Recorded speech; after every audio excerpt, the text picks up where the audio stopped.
안녕하세요. 만나서 반갑습니다. 여러분들과 같이 근대사 특집을 진행하게 될 김영준입니다. 우리가 지난 시간 1부에서는요, 사도세자의 아들 정조가 왕이 되는 과정을 설명을 했죠. 결코 순탄치 않았어요. 정조를 둘러싸고서 같은 척신계이지만 하나는 이제 해경구 홍씨 집안이었던 북당 계열, 그리고 하나는 정순왕후 김씨 계열이었던 남당 계열이 아주 치열한 권력 쟁탈전을 벌이고 있었는데, 그 과정 속에서 정조는 철저하게 청명당하고 측근들과 연계를 해가지고 이 상황을 타개할 작전을 꾸미고 있었습니다. 정조의 계획은 뭐였냐면, 자기가 왕이 된 다음에 뭐에 주력하겠다. 바로 척신 정치를 청산하고 올바른 정치를 확립하는 데 주력을 하겠다는 것이 정조의 플랜이었어요. 근데 정조가 왕이 되자마자 굉장히 충격적인 발언을 하는데, 그게 뭐였냐면은 나는 사도세자의 아들이다 라는 발언을 했다라고 했죠. 이게 실제로 수많은 사람들에 의해서 회자가 되는 발언인데, 이걸 가지고 뭐 별의별 소설 이야기 참 많이 나옵니다. 근데 그 발언의 실체가 뭐였는지 한번 살펴보도록 하고요. 정조가 왕이 된 다음에 본격적으로 노론이 분당 과정을 겪습니다. 그게 바로 시파, 벽파. 발음을 좀 잘하셔야 돼요. 시파, 벽파. 그죠? 과연 얘네들은 뭐냐라는 거예요. 자, 그래서 오늘 2부 때 이제 다뤄볼 내용은 시파와 벽파는 도대체 무엇인가. 사실상 나중에 시파에서 성장했던 안동 김씨 가문, 김조선이죠, 그죠? 김조선을 중심으로 하는 안동 김씨 가문이 최종적으로 세도정치 시대를 열게 됐다는 거예요. 그럼 세도정치가 뭔지를 알려면은 시파, 벽파가 뭔지를 좀 알아야 되고, 시파, 벽파가 뭔지 알려면은 정조가 어떤 과정을 거쳐서 왕이 된지도 알아야 될 필요가 있기 때문에 1부는 정조가 왕이 되는 과정, 2부는 시파, 벽파의 분당 과정을 한번 살펴보도록 하겠습니다. 정조가 왕이 되자마자 발표한 거예요. 당시 발표했을 때 이렇게 얘기를 했어요. 유능을 내리기를, 자, 여기서 말하는 유능은 왕이 백성들에게 선포하는 겁니다. 유능을 내리기를 뭐라고 했냐면은, 과인은 사도세자의 아들이다. 사실 수많은 신하들이 제일 걱정했던 게 뭐냐면은, 경종이 왕이 됐을 때도 그랬고 정조가 왕이 됐을 때도 똑같아요. 왜냐하면 둘 다 그 가정사가 있잖아요. 연산군이 그랬단 말이에요. 자기 어머니의 복수를 빙자해가지고, 이거는 복수를 한 것도 아니고 그냥 어머니 그 복수를 빙자한 거예요. 연산군 특집도 옛날에 제가 나중에 한번 할 생각인데, 연산군은 정말로 문제가 많습니다. 저는 광해군에 대해서 비판을 굉장히 많이 했어요. 근데 그럼에도 불구하고 광해군은 애증의 시선으로 봅니다. 뭔가 좀 이제 이 사람은, 광해군은 아련한 게 있어요. 근데 나는 도대체 어떻게 하면 연산군을 변명을 해주고 어떻게 하면 가드를 쳐줄 수 있는지 모르겠어. 연산군은 아무리 봐도 이건 문제가 너무 많아요. 자, 연산군의 경우에는요, 하여튼 자기 어머니의 죽음을 이제 기반으로 피해 복수를 단행했던 사람이고, 그러다 보니까 신하들도 트라우마가 있는 거예요. 그런 피비린내 나는 가정사가 있는 사람이 왕이 되면 그런 피해 복수극을 펼칠 수가 있다. 그래서 경종이 왕이 된 것을 노론이 그렇게 막았던 이유가 거기에 있습니다. 정조도 마찬가지 아니겠어요, 그죠? 정조가 왕이 되는 것은 당시 원체 영조가 강력하게 밀어붙이다 보니까 북당 계열이 이걸 막아보려고 했다가 결국 잘 안 됐습니다. 잘 안 돼가지고 그냥 실패로 돌아갔는데, 다른 신하들도 내심 이제 속으로 좀 이제 찜찜했어요. 혹시라도 정조가 왕이 되자마자 그 사도세자 복수를 하면 어떻게 하나. 자, 근데 아닌 다를까 첫 멘트가 이거였다는 거예요. 과인은 사도세자의 아들이다. 요 말 들었을 때 신하들이 어땠을 것 같아요? 아마 모르긴 해도 전부 낯빛이 창백해졌을 겁니다. 진짜 머리통 속이 딩딩딩딩 울리는 그런 느낌을 받았을 거예요. 그 뒤에 말은 하나도 안 들리고 진짜 요 얘기만 계속 들렸을 겁니다. 근데 한국말은 끝까지 들어봐야 된다고. 사실은요, 중요한 거는 여기가 아니라 이 뒤에 말이에요. 근데 가끔가다 보면은 꼭 이걸 가지고서 초점을 두고 설명을 하시는 분들이 계세요. 그러면서 정조가 사도세자의 복수를 하기 위해서 뭘 했다, 이런 식으로 설명하시는 분들이 가끔 계시는데, 저는 개인적으로 그러한 해석에 좀 반대를 합니다. 제가 왜 그렇게 생각하는지 한번 그 뒤에 내용을 한번 읽어볼게요. 여기까지만 읽어보면 마치 무슨 복수라도 할 것처럼 이렇게 얘기하는 것 같아요. 근데 그 뒤에 뭐라고 되어 있냐면은,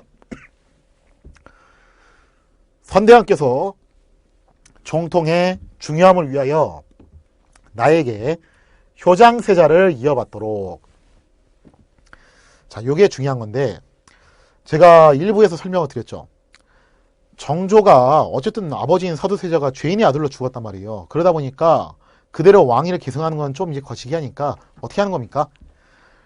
입적을 시켜가지고 종통을 바꿔버립니다. 사도세자의 아들이 아니라 원래 그 전에 먼저 태어났다 죽었던 효장세자의 아들로 넘겨버린 거예요. 즉 호적을 판 거죠, 그쪽으로.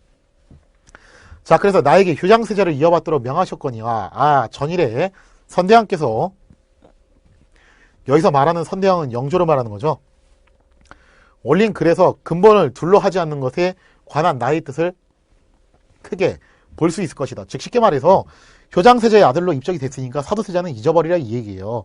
영조가 그렇게 주문을 한 건데 내가 그거는 알겠는데 여기서 자기가 하고 싶은 말을 좀 한 겁니다. 정조가.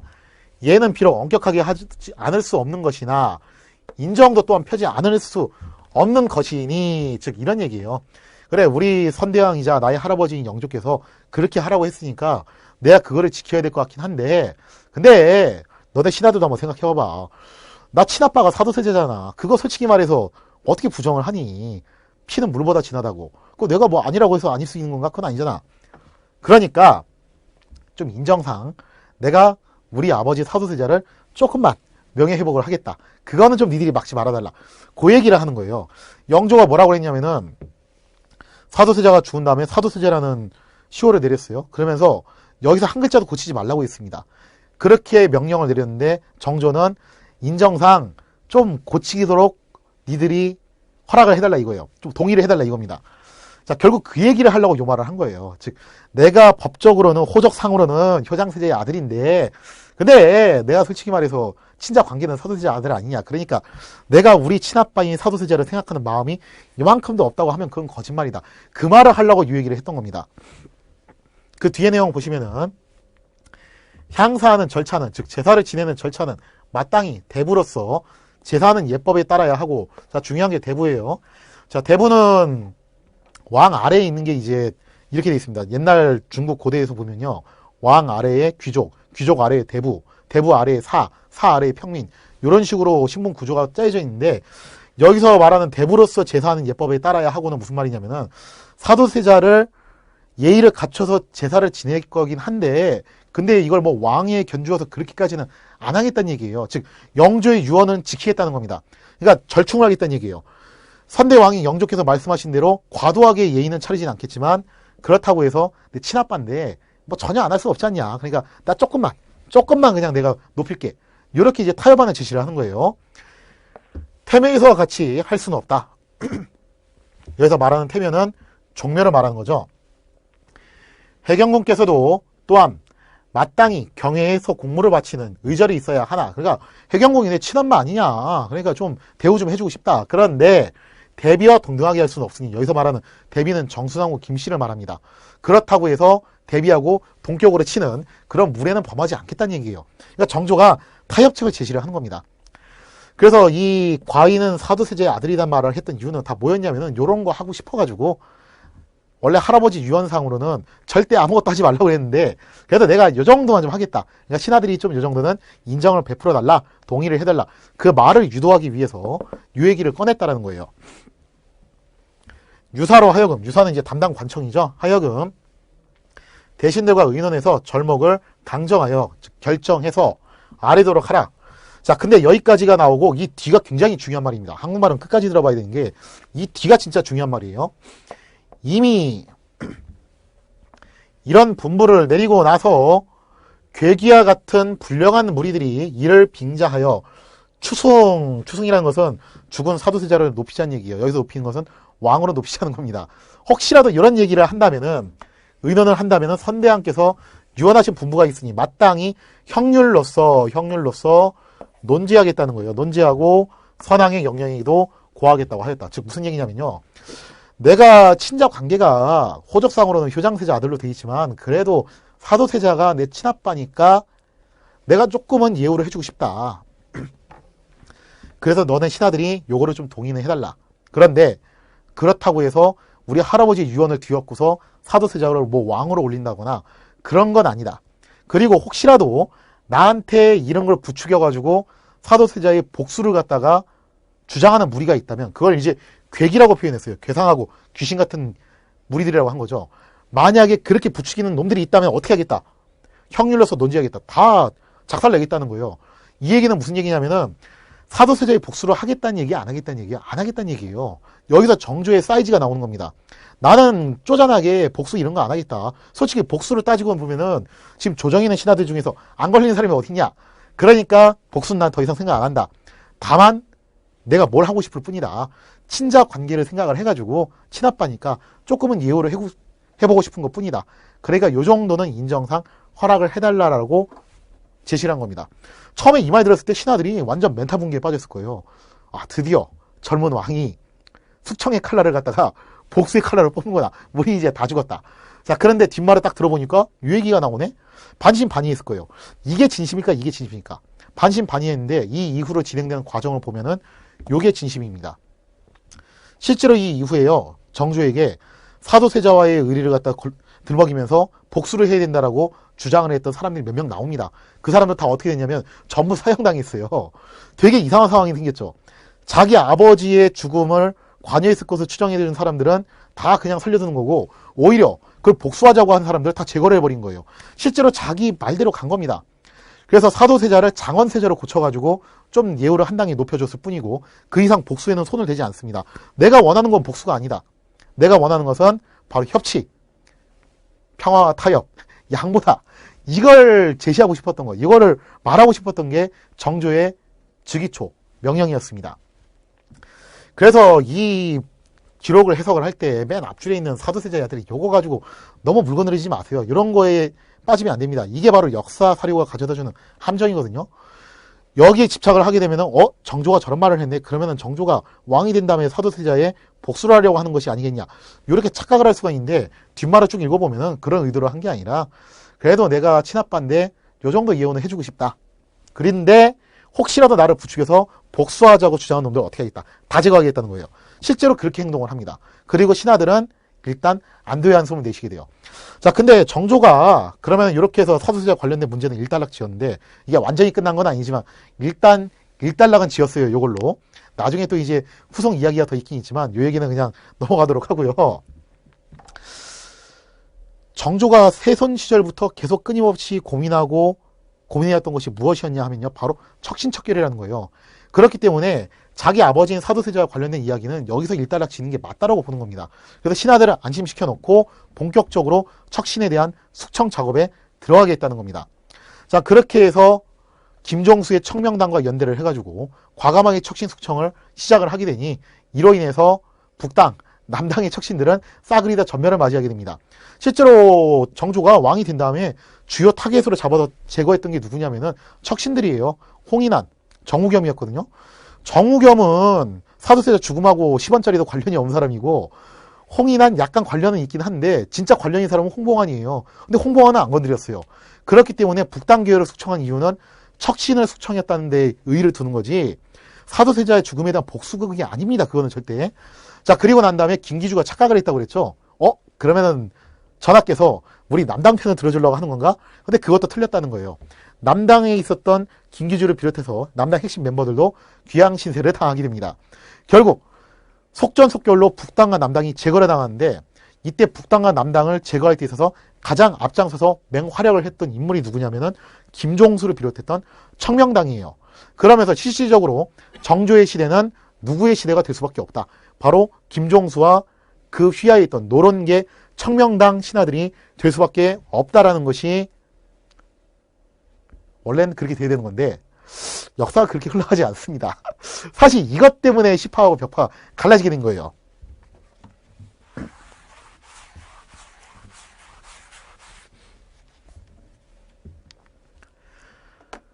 자, 뭐 여기까지는 지난 시간에 제가 설명을 다 드렸으니까요.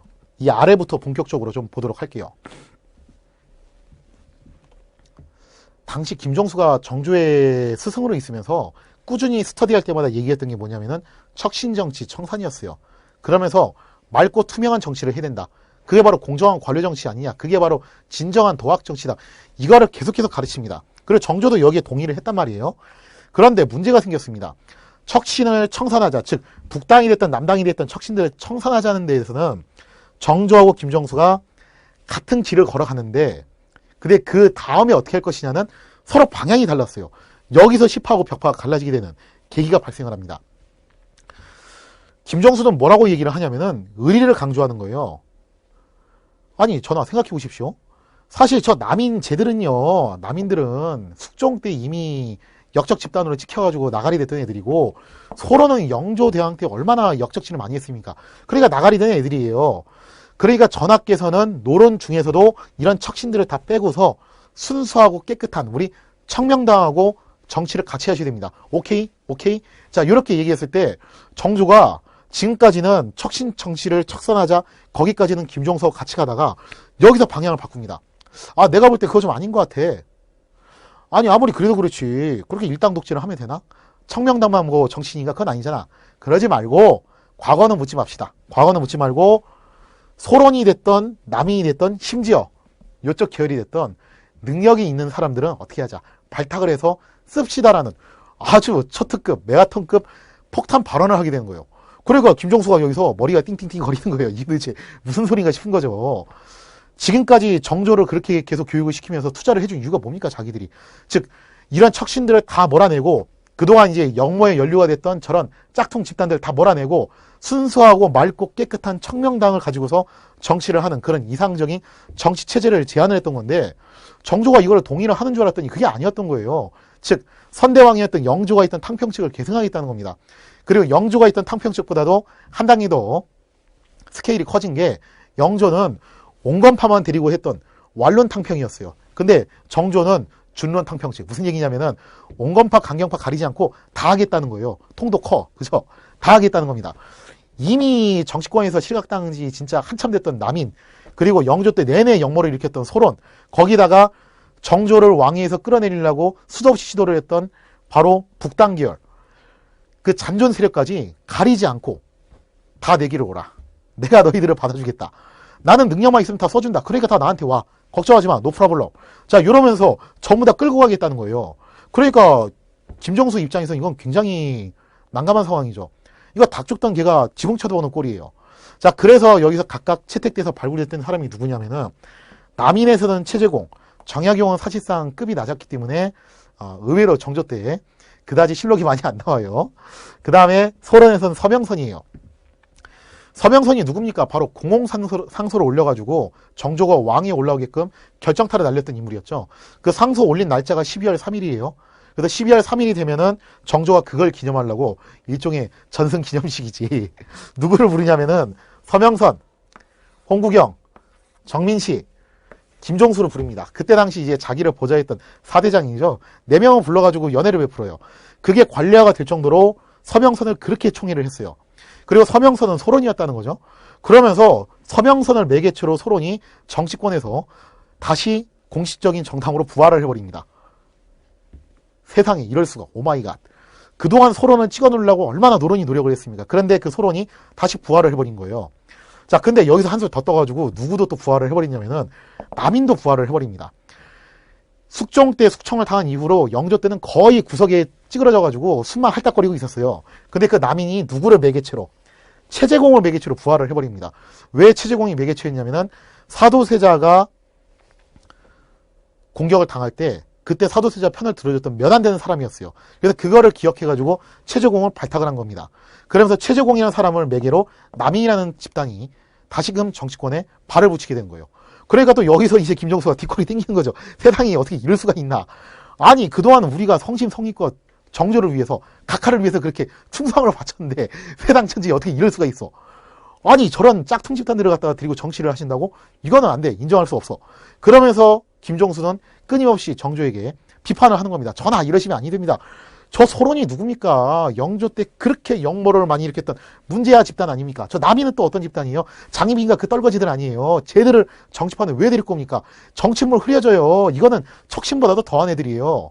아니, 근데 가만 보니까 척신계열에 있었던 북당 쪽에 주류됐던 애들도 지금 정치권에 올라와 있네? 얘들은 또 도대체 뭡니까? 전하 이러시기에요? 정말 이러시깁니까? 자, 이런 식으로 김종수는 계속 불만을 토로를 하게 된다는 거죠. 자, 그때마다 이제 정조는 김종수를 계속 어르고 달래고 설득을 합니다. 에이, 그러지 맙시다. 지나간 과거는 다 잊어버리고 우리 다 같이 아울러서 함께 합시다. 그러지 말고 이들도 인정을 해가지고 능력 있는 사람을 뽑아서 쓰자니까. 자, 정조가 그렇게 얘기를 하니까 여기서 김종수를 위시한 사람들은 안 된다. 우린 절대 이걸 받아들일 수 없다. 저런 짝퉁 집단들하고는 우린 도저히 같이 일을 못하겠습니다. 저희는 이거 받아들일 수 없습니다 하고 거부를 했던 사람이 있었던 반면, 에이, 그건 아니지. 그래도 전하께서 이렇게 의욕을 갖고서 좀 뭔가 개혁적이고 혁신적인 정치를 해보시려고 하는데, 그 사람들이 그렇게 쪼잔하게 당리당략에만 그렇게 목숨을 걸면 쓰나? 그러지 말고 전하가 원하는 거를 도와주십시다 하고서 정조를 지지하는 세력들이 나오게 되는데, 그게 바로 홍구경, 정민식, 김조선 북당 잔당들입니다. 그래서 기존 청명당 세력을 묶어가지고 벽파라고 얘기를 하고, 새롭게 형성된 이 세력을 시파라고 얘기를 해요. 자, 이 벽파 시파 얘기를 좀 본격적으로 할 건데, 잠깐 좀 이 얘기를 먼저 짚고 넘어가겠습니다. 뭐냐면은 학계에서는 현재 벽파 시파 얘기를 안 하고 있어요. 왜 안 하냐면은 벽파 시파가 이게 정말로 구분을 할 수 있는 거냐, 이게 정당으로서의 그런 의미가 있는 것이냐 했을 때 그게 좀 곤란하다라는 의견이 상당히 지배적이에요. 실제로 그런 게, 벽파는요 정당으로서의 아이덴티티가 있는 사람들이에요. 근데 시파는 정당으로서의 아이덴티티가 정말 없는 사람들이에요. 아니 뭐 시파만 그런 게 아니라 서로 남인도 똑같아요. 지금 현재 정조의 정치체제의 문제점이 뭐냐면은 벽파만 유일하게 정당으로서의 아이덴티티가 있는 애들이고, 소론, 남인, 시파는요 철저하게 정조하고의 의리 관계만 중요시 여기는 사람들이에요. 사실 아닌 말로 소론은 서명선 아니면 끝장이에요. 서명선이 정조의 총애를 받고 있기 때문에 소론이 정계에 들어와가지고 활동을 할 수 있는 거지, 만약에 서명선이 죽었다 하면은 소론은 그냥 사라지는 정당입니다. 자기들만의 아이덴티티 혹은 당리, 당략, 당론이 없는 애들이에요. 남인도 마찬가지입니다. 최재공, 정약용 같이 소수의 총애받는 신하들이 있으니까 정치권에서 활동을 하는 거지, 그 사람들이 죽고 없어지거나 혹은 정조가 돌아가시고 나면은 남인 역시 이렇다 할 만한 아이덴티티가 없는 애들이기 때문에 공중분해 될 수밖에 없는 운명이에요. 그게 제일 심한 거는 시파입니다. 여기는 그래도 역사성이라도 있지, 여기는 또 역사성도 없어, 정통도 없어. 이 시파를 구성하는 사람들을 놓고 보면요 되게 이상한 사람들이에요, 이거 구성론이. 자, 먼저 홍구경하고 정민씨 두 사람은 정조의 최측근이었죠. 최측근이면서 정민씨는 분수를 지켜서 정식 정통 관료의 길을 걸었던 사람이에요. 그래서 어떻게 보면 정민씨는 벽파에 해당하는 사람인데, 희한하게 또 이쪽에 가담을 하게 돼요. 그래서 이걸 놓고 봤을 때 청명당이라고 해서 무조건 벽파로 간 건 아니고, 청명당 중에서도 그래도 전하를 좀 도와드려야지라는 생각을 가진 사람들이 정민씨처럼 시파로 들어간 사람들이 있습니다. 그래서 시파 구성원이 진짜 이상하다는 거예요. 그 다음에 홍구경 같은 경우는 최측근이면서 나중에 척신의 길을 걸었던 사람이죠. 그리고 김조선은 척신이었어요. 순조의 와이프가 바로 김조선의 딸이죠. 그 다음에 심지어 북당 잔당들까지 여기 가세를 합니다. 옛날에 홍보왕 홍인환을 따랐던 사람들이 지금 현재 자기들은 끈떨어진 신발 신세예요. 이러다 죽게 생겼습니다. 그래서 이들이 어느 쪽으로 달라붙냐면은 정조가 주장하는 준론탕평 쪽으로 달라붙습니다. 이거 아니면 자기들은 못 살아남거든요. 예전에는 정조의 정적이었던 사람들이 이제는 어떻게 하는 거예요? 정조에게 충성을 바치는 사람들로 돌아서는 거예요. 그리고 이런 유형의 사람들이 살아남기 위해서 더 절대적인 골수 충성파가 되기 위한 확률이 상당히 높다는 겁니다. 그러니까 시파라는 것 자체가 아이덴티티가 없어요. 뚜렷한 당론, 당리, 당략이 없이 그냥 짜집기 형식으로 정조의 준론 탕평책을 지지하냐 마냐만 가지고서 모인 집단이 시파라는 겁니다. 그러니까 벽파 입장에서 이거 진짜 가짜는 집단이죠. 뭐 저런 사이비 집단이 다 있나 싶은 거예요. 이거는 소론 남인처럼 무슨 역사와 전통이 있는 것도 아니고, 뭐 세상에 뭐 저런 놈들이 다 있냐 이거예요. 역적에다가 척신에다가 원래 청명당에서 절로 넘어가는 사람에다가 최측근에다가 뭐 이건 이상한 종합선물 세트 짬뽕이라는 겁니다. 자, 그러다 보니까 벽파는 시파를 계속 공격을 하게 된 거죠. 저건 문제가 있는 집단이다. 아니 세상 천지에 저런 식으로 시류에 영합해가지고 정파를 구성하는 법이 어딨냐. 자, 그러자 시파는 뭐라고 얘기를 하냐면은, 아니 그까짓 거 좀 어떠냐. 옛날 과거는 묻지 마라. 전하께서 새로운 정치를 하기 위해서 혁신을 하겠다는데 우리가 도와드려야지. 저런 꽉 막힌 사람들 같은, 에이 저런 벽청호 같은 인간들 저렇게 꽉 막혀가지고 당론만 알고 당리 당략만 따지고, 그러니까 니들이 안 되는 거야, 청명당 니들. 자, 그러면서 서로 상대방을 비방을 하니 요쪽에서는 요쪽을 보고 뭐라고 얘기를 하냐면, 저런 저 시류에 영합하는 자들, 기회주의자들 하면서 시파, 야이 시파, 에라이 시파, 저런 시파, 요런 시파, 그죠? 시파예요. 그리고 요쪽에서 시파에서는 김종수 청명당을 향해서 뭐라고 얘기를 하냐면은, 저런 당리 당략밖에 모르는 것들, 니들은 당론만 알고 있지 전하에 대한 충성심이 없어. 충성심이. 니들은 벽청호 같은 인간들이야. 이 답답한 인간들아. 니들은 벽파야 벽파. 그래서 벽파가 탄생을 하게 되는 거예요. 자, 그래서 시파하고 벽파의 근본적인 차이는 이렇습니다. 정조의 준론 탕평책을 동의를 하느냐 마느냐 그 차이예요 이게. 그래서 이거를 진짜 정당으로 볼 수 있냐라고 하면은 현대 지금 현재 학계에서는 좀 난감하다는 입장이 굉장히 대세를 이루고 있어요. 교과서에는 여전히 벽파 시파 얘기가 나오고 있지만 학계에서는 벽파 시파 구분이 의미가 있는 거냐 그런 얘기들이 있습니다. 심지어 야사 기록을 좀 몇 개 살펴보면은 소론과 남인에서도 시파 벽파가 있었대요. 근데 얘들은 뭐 시파 벽파가 별 의미가 없긴 하죠. 사실 정조가 아니면은 절대 정치권에 발을 붙일 수 없는 애들이니까요. 그래서 학계에서는 시파 벽파라는 용어를 더 이상 쓰지 맙시다라고 잠정적으로 합의가 됐는데 교과서에는 계속 쓰고 있고 또 우리가 세도 정치를 이해하려면 그래도 시파 벽파가 어떻게 만들어진 집단인지를 알아볼 필요가 있어서 설명을 해드린 겁니다. 근데 일부 몇몇 분들을 보시면 또 이런 견해를 제시하는 분들도 계세요. 시파는 사도세자를 옹호했던 세력, 벽파는 사도세자를 반대했던 세력, 그리고 시파는 정조의 즉위에 찬성했던 세력, 벽파는 반대했던 세력. 그리고 나서 시파는 뭐예요? 정조의 정책을 지지한 세력, 벽파는 정조의 정책을 반대한 세력. 그러면서 선악구도를 만들어서 마치 벽파는 악이고 시파는 선이다, 이런 식으로 설명하시는 분들이 계시는데, 이거는요, 감히 한 말씀 드리자면요, 이거는 역사를 파괴하는 행동입니다. 이렇게 선악구도를 만들어서 양비론 쪽으로, 선악구도를 만들어가지고 어느 한쪽이 맞고 어느 한쪽이 틀리다 이런 식으로 가는 거는요, 굉장히 위험한 해석법이에요. 아니 일단 친사도세자파냐 아니냐 거기서부터가 틀려요. 제가 말씀드렸죠. 사도세자 죽음과 관련해서 정순왕후와 김기주 일파는 한 게 별로 없어요, 역할이. 정우겸도 한 게 역할이 없습니다. 굳이 있다면 홍보환이에요. 근데 홍보환은 또 시파로 분류가 돼. 사도세자 죽음을 집행했던 사람이 홍보환인데 이게 왜 시파야, 그게? 그러면 벌써 논리가 여기서 틀려요.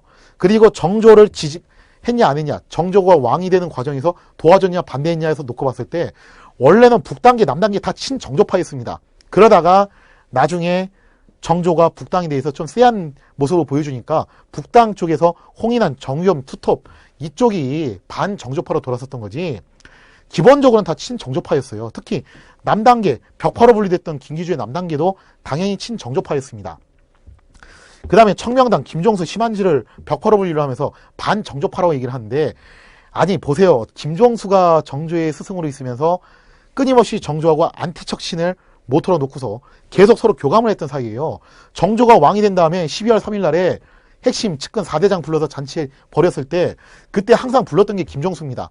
죽을 때까지 신뢰를 계속 유지해줬던 인물이 김종수예요. 근데 김종수가 왜 정조 반대파입니까? 그런 무지막지한 구분법은 좀 쓰지 맙시다, 우리. 역사를 입체적이고 구조적으로 볼 생각을 해야지. 그렇게 이분법으로 잘라가지고 벽파는 악, 시파는 선, 벽파는 반사도세자, 시파는 친사도세자, 벽파는 반정조, 시파는 친정조, 요런 식의 분류법은요, 그냥 시험 공부하실 때만 하세요. 우리가 진짜 역사 볼 때는 좀 하지 맙시다, 이런 거. 자, 근데 여기서 벽파 입장에서 봤을 때 시파는 굉장히 황당한 집단이라는 거예요. 소론, 노론도 황당한데 이 시파는 더 황당해. 그리고 시파 입장에서는 특히 북당 잔당들의 경우에는 어떻게든 살아남기 위해서 정조에게 오히려 더 역설적으로 충성을 맹세할 수밖에 없는 상황입니다. 그래서 어떻게 보면요, 아이러니한 상황인데 얘네들이 다 뭐하고 있는 거냐면은 되게 재밌는 상황이에요. 정조에 대해서 충성 경쟁을 하고 있는 거예요. 우리가 진짜 친정조파라는 거예요. 왜 요즘에도 뭐 정치권 용어에서 그런 말이 있죠. 친박이니 진박이니 돌박이니. 난 그것도 솔직히 말해서 진박하고 친박하고 구분하는 것도 좀 이상하긴 한데, 요때로 공부하다 보면은 그럴 법도 하다는 생각이 들어요. 이런 얘기 하는 거예요. 우리가 진짜 친정조다. 너네 까불지 마라. 우리는 전하가 하시는 일이면 뭐든지 다 한다. 여기는 뭐라고 하는 겁니까? 우린 옛날에는 아니었는데 이제는 앞으로 정조각하를 돕기로 했어. 돌아온 정조파. 그죠? 여기는 뭐라고 하는 거예요? 이것들은 다 가짜야. 우리가 진짜 진실된 정조파라니까 전하, 저희를 지지해 주십시오. 정조 입장에서는 굉장히 기분 좋은 상황이에요. 지금 현재 소론, 남인, 시파는요, 말이 좋아서 정당이지 정당으로서의 아이덴티티가 없습니다. 철저하게 개별화되어 있고, 이 개별화되어 있는 개인들이, 파편화되어 있는 개인들이 정조 자신과의 의리를 매개체로 연결이 되어 있는 거예요. 즉 자기가 아니면 얘들은 존재 자체가 불가능한 상황입니다. 그래서 정조의 탕평을 준론 탕평이라고도 하지만 의리의 탕평이라고도 해요. 그러니까 얘들은 절대적으로 누구에게 충성을 바치는 거예요? 바로 정조에게 충성을 바치는 겁니다. 그리고 벽파는 좀 황당한 거예요. 원래는 자기들이 집권 여당이 돼야 되는데 지금 완전히 죽 서서 개중꼴이 돼버렸다는 거예요. 그러면서 벽파도 자신들의 아이덴티티를 지키면서 정조의 지지를 끊임없이 이끌어내기 위해서 정조에게 계속 그걸 요구하는 겁니다. 전하, 의리를 따르셔야 됩니다. 대의를 지키셔야 됩니다. 그 대의가 뭐냐면은 저 짝퉁, 저 가짜 집단들을 전부 몰아내고 누구하고 같이 정치를 하십시오. 저희하고 제발 좀 하십시오. 그러면서 겉으로 봤을 때는 벽파가 정조에게 잔소리도 하고 좀 이제 강단 있게 나가고 하는 것처럼 보이지만 그거는 원래 벽파라는 집단이 정당으로서의 아이덴티티가 강해서 그런 거예요. 그거는. 그래서 그런 거지. 사실상 벽파도 엄밀하게 구분을 하자면은 친정조파였다는 거예요. 실제로 이걸 입증했던 결정적인 자료가 뭐였냐면은 정조의 어찰첩이었죠. 그죠? 심한지에게 보냈던 아주 엄청난 양의 어찰첩이 발견이 되면서 그렇게 사이가 좋았더라. 그래서 이런 거 놓고 보면요. 뭐 정조가 심지어 그런 말도 했어요. 나 사실 알고 보면 벽파다. 당신들 그거 알고 있지? 그런 식의 발언까지 했대요. 자, 이런 걸 놓고 보면은 어느 쪽도 정조에 대해서 반대하거나 저항하는 세력은 없습니다. 지금 모든 정당들이 다 누구에게 충성을 하고 있냐면은 정조에게 충성을 하고 있고 또 이들 사이에서 누가 더 진짜 정조에게 이쁨을 받고 있는 집단인가를 어필하기 위해서 충성 경쟁으로 넘어가고 있는 그런 구도를 짜맞춰 놓은 것이 바로 정조의 준론 탕평책이고 이게 진짜 정조가 정치 능력이 엄청나다는 거예요. 어떻게 보면은 영조보다도 한 단계 더 고단 수위가 정조였습니다. 자, 그래서 정조의 준론 탕평책이 이렇게 완성이 됐는데 여기서 이제 김종수라는 인물에 대해서 좀 한 번 더 설명을 하고 좀 오늘 2부를 마무리를 지을게요. 사실 시파 벽파가 만들어지면서 벽파의 대표적인 인물로 심한지가 많이 알려져 있어요. 심한지가 이제 하도 많이 조명을 받으면서 뭐 정조의 죽음과도 관련이 있다, 뭐 이제 정조 독살설 이런 거 퍼지고 하면서 심한지를 악의 축으로 이제 많이들 얘기를 하는데 사실 심한지는 정조 후반부의 벽파의 핵심 인물이었고 정조 전반부는 바로 김종수가 핵심 인물이에요. 그래서 제가 예전에 한번 설명드린 적 있어요. 제 이제 같이 공부하는 친구 중에서 노른쟁이가 하나 있다고 그랬죠. 그 친구가 뭐 연구하고 있냐면은 김종수, 김종우 형제를 연구를 하고 있습니다. 벽파 쪽 연구를 하고 있는데 그래서 그 친구하고 요 얘기만 나오면 그냥 하도 할 얘기가 많아요. 근데 그 친구하고 이제 한 번은 뭐 가지고 이제 언쟁을 벌였냐면은 김종수는 기회주의자인가 아니면은 안티척신인가 그거 가지고 한 30분을 얘기를 했어. 역사학자인들은 다 그렇습니다. 되게 사소한 거 가지고 꽤 오랫동안 떠들어요. 김종수라는 사람의 행보를 보면요. 벽파라는 집단의 성격이 딱 나와요. 자, 김종수는요. 사실 김기주하고 연대를 했어요. 남당하고 연대를 했다가 나중에 정조가 척신들을 숙청하면서 김기주를 제거한 데 있어서 앞장섰던 인물입니다. 그리고 어제까지 동지였던 사람을 하루아침에 내팽개친 거예요. 자, 그리고 난 다음에 정조가 왕이 되는 과정에 있어서 막강한 실력을 행사했던 홍구경과 계속 한편에 있다가 홍구경이 척신의 길을 걸으니까 역시 홍구경을 냅다 공격을 해서 내팽개 쳐버립니다. 그래서 홍구경이 제거당한 데 있어서도 역시 김종수가 굉장히 큰 공을 세워요. 이렇게 놓고 보면 김종수는 과연 기회주의자인가? 강한 쪽에 일단 붙었다가 단물 딱 쪽 빨아먹고 갖다 버리는 그런 기회주의자인가? 그게 아니면은 김종수가 정조가 세손 시절부터 주구장창 주장했던 척신 정치를 숙청하자는 말을 실제로 지켰던 사람인가? 즉 안티척신인가 아니면은 기회주의자인가? 참 그 부분에 있어서 논란의 여지가 있는 인물이죠. 근데 저는 개인적으로 어떻게 생각을 하냐면요. 평가는 여러분들이 내리시는 건데 저는 개인적으로 김종수는 안티척신으로 보고 있어요. 홍구경의 몰락 과정을 보면은 김종수의 역할이 상당히 두드러지게 또 나옵니다. 홍구경이 나중에 이제 권력을 장악하게 되면서 좀 자만해져요.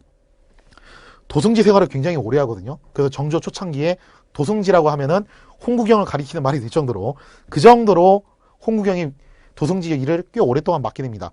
그러면서 정조의 최측근으로 굉장히 막강한 권력을 행사합니다. 뭐 군사권도 갖고 있었고 거의 뭐 인사권도 자기가 발휘하고 있었고 내정권, 행정권도 거의 홍구경의 손에서 나왔고 그 정도로 홍구경이 막강한 권력을 지녔어요. 그만큼 정조가 믿었던 인물이 홍구경인데 문제는 홍구경이 권력에 취하면서 사람이 변질이 돼요. 이게 정민씨하고 비교가 되는 건데 정민씨는 끝까지 자기 분수를 지키면서 살았어요. 그래서 정조로부터 죽는 순간까지 총애를 받았습니다. 그에 비해서 홍구경은 척신의 길을 걸었는데 자기 딸을 정조의 후궁으로 집어넣은 거죠. 그러면서 원빈이라는 칭호를 받았어요. 원빈이라는 칭호를 받는 것도 좀 이상해. 그게 정식 왕비가 있는데 원인을 쓴다는 거는 무리한 행동이죠. 그 정도로 홍구경이 위세가 대단했는데 문제는 홍구경의 여동생이 정조의 후궁으로 들어가면서 오래 못 삽니다. 오래 못 살고 애도 못 낳고 죽어버렸어요. 자, 그래서 여기서 이제 홍구경의 위세가 한풀 꺾이나 했는데 홍구경이 여기서 무리수를 둡니다. 어떤 무리수를 뒀냐? 사도세자의 서자였던 은원군이 있는데 그 은원군의 아들이 하나 있습니다. 그 아들을 데리고 와가지고 자신의 누이의 양자로 입적시켜가지고 올려버려요. 그러니까 쉽게 말해서 정조 다음법 왕위계승을 걔한테 시키겠다 이거죠. 그럼 정조 입장에서는 은왕군은 배다른 동생이거든요. 그러면 배다른 동생의 아들이니까 조카가 자기 아들로 들어온 셈이에요. 되게 이상한 상황이잖아요. 그죠? 심지어 군호를 뭘로 정했냐면 완풍군으로 정했는데, 완풍군이 어떻게 해서 나온 거냐면은 조선왕실이 전주이시죠? 전주가 옛날에 완산주라고 불렀습니다. 완산의 완자하고 홍구경이 풍산 홍씨예요. 그래서 풍산 홍씨의 풍자를 따가지고 완풍군이에요. 쉽게 말해서 정조 집안하고 자기 홍구경 집안하고 연결을 해서 만든 아이가 바로 이 아이다라고 하면서 그런 식으로 막가파 행동을 하게 됩니다. 결국 이런 막가파 행동을 보다 못했던 김종수가 홍구경을 쳐내버립니다. 자, 그러면서 홍구경은 원체 공을 많이 세웠던 사람이고 정조에게 신임을 받았던 인물이기 때문에 뭐 아주 허박한 꼴은 당하진 않았고, 나이 32살에 정계에서 은퇴를 당해서 봉조하에 임명이 돼요. 봉조하가 뭐냐면은 명예직이에요. 실직은 없고 명예로 받는 일종의 직분인데 월급 연봉은 계속 받습니다. 뭐 신의 직장이죠, 어떻게 보면은. 근데 그게 나이 먹고 나서 은퇴해서 받으면 신의 직장인데, 젊은 사람이 그거 받으면 진짜 그렇죠. 이게 한참 일할 나이에. 그래서 홍구경이 32살에 봉조하가 돼가지고 정치권에서 쫓겨나긴 했는데, 그때 당시 홍구경의 별명이 뭐였냐면은 검은 머리의 봉조하였어요. 되게 치욕스럽겠죠. 변화된 환경을 받아들이지 못했던 홍구경은 결국 봉조하가 된 지 1년 만에 화병으로 사망을 하고 맙니다.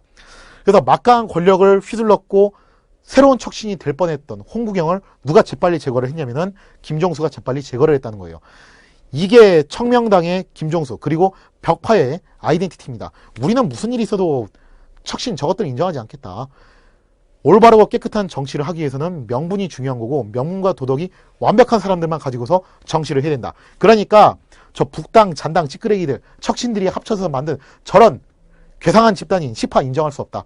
그리고 과거의 영모의 주범이었던 소론, 남인 인정할 수 없다. 그러니까 정치는 누구랑 하셔야 됩니다. 바로 우리 깨끗한, 맑고 깨끗한 청명당과 하셔야 됩니다. 이게 벽파, 김종수의 계속된 일관된 주장이었다는 거예요. 자, 그에 비해서 정조는 뭐였냐면은, 에이, 그러지 말고, 능력이 있으면 다 같이 씁시다. 과거는 묻지 맙시다. 능력이 있으면 쓰는 거지. 뭐 과거를 물어서 뭐합니까?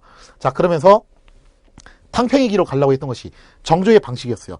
그러다 보니까 둘이 서로 이제 의견 충돌도 많이 일어나고 좀 싸우기도 했어요. 그건 사실이지만 근본적으로 정조는 김종수를 스승으로서 계속해서 예우를 해줬고, 김종수 역시 정조에 대해서 정책적으로는 비판을 하고 반대는 했지만 마음으로는 이해는 했습니다. 그래서 실제로 김종수가 했던 언행들을 보면은 뭐 전하께서 그렇게 말씀하시는 거 이해는 되지, 이런 식의 뉘앙스의 발언들이 꽤 많이 있다는 거예요. 그래서 우리가 역사를 볼 때 그런 선악구도로 무지막지하게 나누는 폭력적인 행위는 하지 맙시다. 벽파는 악이고 시파는 선이다. 그거 아니에요. 당시 벽파 입장에서 보면은 정말 억울한 입장이고, 시파가 악이야 이건 진짜. 그리고 시파 입장에서는 자기들이 기사회생하기 위해서는 정조에게 절대 충성을 바쳐야 되는 상황이고, 시파는 정조에게 충성을 바치는 게 선이라고 생각하는 거예요. 자, 그렇기 때문에 역사를 볼 때 우리가 너무 지나치게 선악구도로 보지 말고 좀 더 객관적이고 다각적이고 구조적이고 입체적으로 역사를 보자라는 것이 2부의 취지입니다. 앞으로 근대사를 보면서요, 우리가 그동안 선악구도로 나눴던 수많은 인물들, 수많은 사건들에 대해서 다시 한번 재조명하는 시간을 갖게 될 거예요. 그래서 이런 것들을 볼 때도 여러분들이 한번 좀 주의 깊게 살펴봐 주십사 당부를 드립니다. 자, 그럼 오늘 2부에서는 시파와 벽파가 나눠지는 과정을 갖다가 이제 설명을 해드렸는데, 그러면 여기서 왜 세도 정치로 넘어갔냐 이거예요. 그리고 제가 1부에서 말씀드렸죠. 세도 정치가 일어나게 되는 데 있어서 정조가 정말로 책임이 없냐? 나는 그렇게 생각하지 않는다. 정조가 책임이 있다라고 보고 있습니다. 물론 뭐 얼만큼 있냐는 사람마다 다 평가가 다르겠지만 저는 일정 부분 정조에게도 책임은 있다고 보고 있어요. 지금 현재 이 정치 구도를 놓고 보면요, 눈치 빠르신 분, 예리한 분들은 벌써 이게 각이 나와요.